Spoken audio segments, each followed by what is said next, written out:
Cleópatra. Ah, Cleópatra, a famosa rainha do Egito, lembrada até os dias de hoje. Quando queremos dizer que uma mulher é forte e poderosa, nós a comparamos com Cleópatra. A rainha do Egito também é lembrada por sua beleza, e até mesmo inspira mix artísticas e fantasias. Ela também era conhecida por ser implacável em sua busca por poder, além de utilizar seus dons de sedução para conquistar as coisas. Mas você sabe, de verdade, quem foi Cleópatra? Você sabe por que ela foi tão importante e por que ela é lembrada até hoje? Eu sou Gessé Diniz e sejam bem-vindos para mais um vídeo do Dicas do Jazz. Se é a sua primeira vez aqui no canal, seja muito bem-vindo, sinta-se em casa. Acomode-se e pegue uma xícara de café, pois hoje a viagem será longa. Hoje viajaremos alguns anos no passado para poder falar de Cleópatra, a última rainha do Egito. Por mais que hoje ela seja conhecida como Rainha do Nilo, Cleópatra VII não tinha raízes egípcias. Sim, é isso mesmo. Ela era filha de Ptolomeu XII e Cleópatra VI Trifena, que provavelmente era sua prima ou até mesmo sua irmã. Sim, Cleópatra é fruto de um incesto.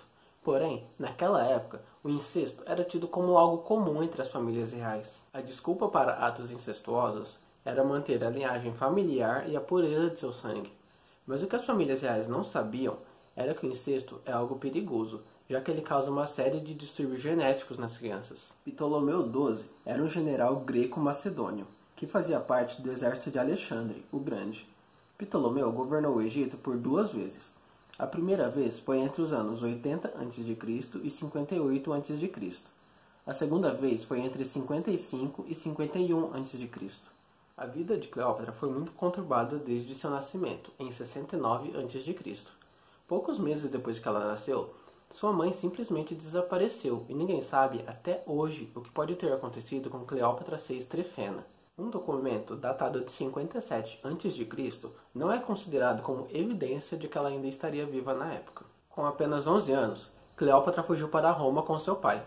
Ptolomeu fugiu para lá após uma rebelião iniciada por sua própria filha, a meia-irmã de Cleópatra, Berenice IV. Isso aconteceu porque no mesmo ano, o irmão de Ptolomeu, Ptolomeu do Chipre, teria resistido ao exílio e se suicidado, e o pai de Cleópatra não se pronunciou sobre o assunto.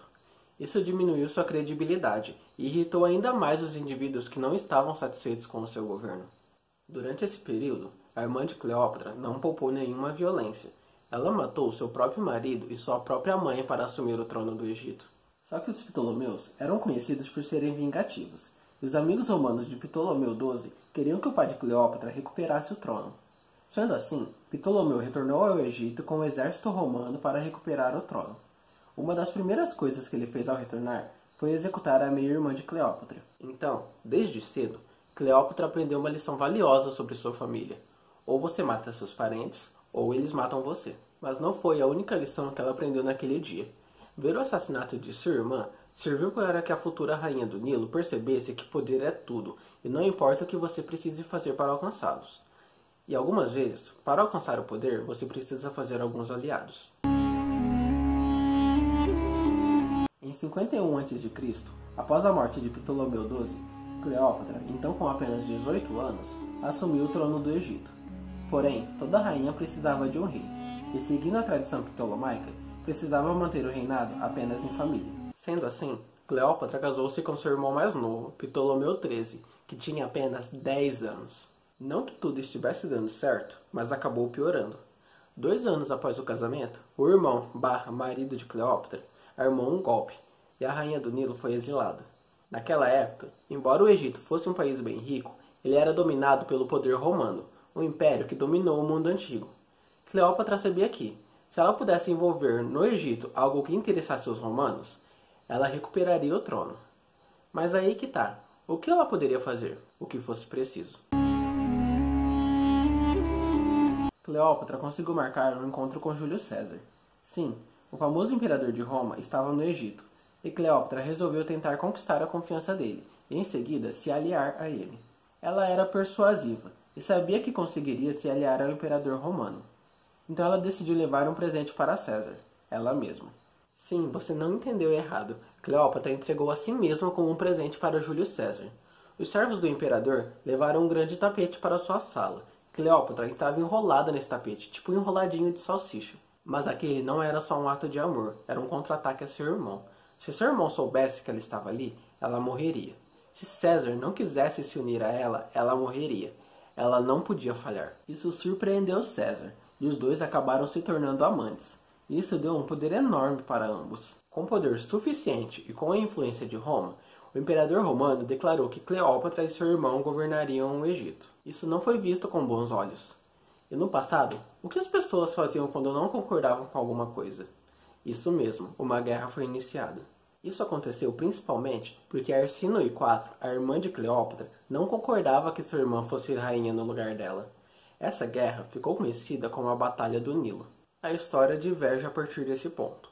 Alguns dizem que Cleópatra mandou afogar seu irmão, Ptolomeu XIII, no rio Nilo, enquanto outras pessoas acabam falando que ele acabou morrendo afogado durante uma fuga. Para Cleópatra, não importava. Era um a menos para perturbar o seu reinado. Arsínoe IV foi exilada para Éfeso, onde hoje é a atual Turquia. Mas, para ser coroada rainha do Egito, ainda faltava uma coisa. Toda rainha precisa de um rei. Para que isso acontecesse, Cleópatra teria que se casar com seu outro irmão, Ptolomeu XIV. Ela aceitou e retomou seu posto de rainha do Egito. Só que agora ela era protegida pelo exército romano. Mas, segundo relatos e documentos encontrados, César nunca mencionou Cleópatra em nenhum documento oficial, mesmo nos documentos sobre Alexandria. Mesmo sendo amante do imperador romano, Cleópatra é completamente deixada de lado. Como se isso não bastasse, Cleópatra acabou tendo um filho com Júlio César, chamado Ptolomeu XV Cesarião. César nunca reconheceu oficialmente que ele era o pai da criança, então Cleópatra fez isso por ele e fixou de vez o seu poder no Egito. O homem mais poderoso de Roma estava em sua cama e o pequeno César estava em seus braços. Cleópatra acompanhou César de volta a Roma, e o imperador romano construiu uma estátua para ela na cidade. Só que metade da cidade não gostava dela, principalmente porque Cícero, o orador, dizia que todo o mal vinha de Alexandria. E não menos importante, César era casado. Em março de 44 a.C., o imperador Júlio César foi assassinado pelo Senado romano. Uma das pessoas que o traiu foi Brutus, e foi daí que surgiu aquela famosa frase: "Até tu, Brutus." Até tu, Brutus, meu filho. Cleópatra tinha perdido seu maior aliado, e outras pessoas passaram a cobiçar a coroa do Egito. Seu rival mais próximo era Ptolomeu XIV, seu irmão. Ela agiu rapidamente após a morte de César, e coincidentemente, logo após a morte do imperador romano, Ptolomeu XIV simplesmente desapareceu dos registros, como se num passe de mágica. Não há registros do que pode ter acontecido com ele, mas especula-se que Cleópatra tenha envenenado seu irmão. Bom, meios para isso ela tinha.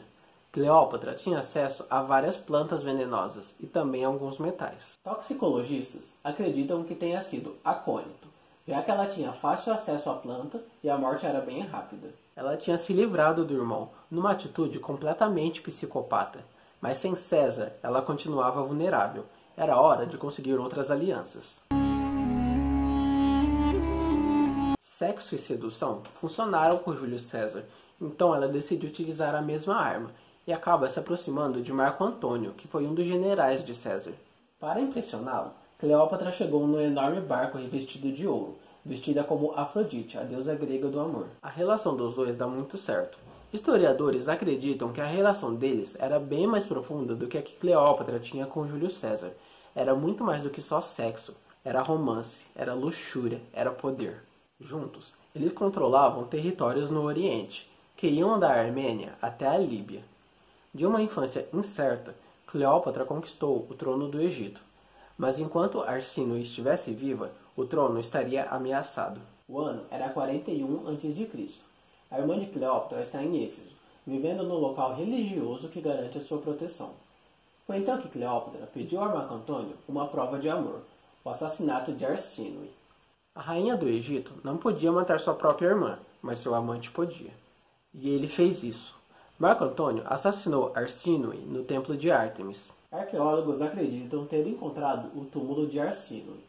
O túmulo data da mesma época e contém o corpo de uma mulher nobre que usava joias egípcias. Não havia mais irmãos. Cleópatra ganhou a guerra, e nada, nem ninguém, poderia tirar o trono dela, principalmente com Marco Antônio ao seu lado. O ato de Marco Antônio e Cleópatra deixou Otaviano, líder do Ocidente, completamente furioso. Otaviano acreditava que Marco Antônio estava completamente envolvido por Cleópatra, e isso era muito perigoso. Segundo Otaviano, Marco Antônio cometeu um ato imperdoável e a guerra era inevitável. Tudo aconteceu em Ácio, na Grécia, que ficava no meio do caminho entre Roma e o Egito. Quem ganhasse a guerra uniria os dois lugares e governaria ambos. As tropas de Otaviano eram muito maiores do que as de Cleópatra, e seus navios também. Não tinha como eles saírem vitoriosos dessa. Segundo historiadores, vendo que não conseguiria vencer, Cleópatra manobrou seu navio e vazou para o Egito. Nada boba ela, né? Otaviano ganhou a Batalha de Ácio, e aquilo só significava uma coisa. Marco Antônio e Cleópatra estavam condenados, e era só uma questão de tempo até que Otaviano os derrotasse e assumisse o controle de todo o império. Cleópatra teve uma boa vida, regada a sexo e poder. Mas em 30 a.C., quando ela tinha 39 anos, tudo mudou. Ela cometeu um terrível erro, e o destino bateu em sua porta para cobrar isso. Em 30 a.C., Otaviano chegou aos portões de Alexandria, onde Marco Antônio e Cleópatra estão escondidos. Quando Otaviano os encontrou, Marco Antônio se suicidou nos braços de Cleópatra, que chorou de uma forma que ela nunca tinha feito antes. Havia uma maneira bem especial de matar esse tipo de gente em Roma. A pessoa era amarrada em correntes, exibida em praça pública e executada na frente de todos. E não tinha motivos para acreditar que com Cleópatra seria diferente. Em Alexandria, ela foi feita prisioneira de Otaviano. Aos 39 anos, ela sempre teve tudo o que quis, mas diante de uma morte iminente, ela quis escolher o próprio destino. Segundo alguns escritores romanos, Cleópatra teria se matado com a mordida de uma cobra venenosa. Historiadores acreditam que possa ter sido uma víbora africana ou uma cobra egípcia. Provocar uma cobra para ser mordido propositalmente parecia radical demais, mas, tratando-se de Cleópatra, soa até que bem normal. Após a morte de Cleópatra, o Egito tornou-se uma província do Império Romano, e por isso Cleópatra é considerada como a última rainha do Egito. Ela permaneceu no trono durante 20 anos, e foi suficiente para deixar sua marca na história. Bom, gente, esse foi o vídeo de hoje. Eu espero que vocês tenham gostado de saber um pouco mais sobre a vida de Cleópatra, a última rainha do Egito. Se você gostou do vídeo, deixe o seu like e inscreva-se aqui embaixo se você ainda não for inscrito. Algo que eu percebi é que muitos de vocês que assistem meus vídeos não são inscritos no canal. Então vem, inscreva-se você também. E se você tem alguma sugestão de personalidade histórica que você gostaria de ver aqui no canal, pode deixar aqui embaixo nos comentários. Hoje eu vou ficando por aqui. Abraços e até o próximo vídeo.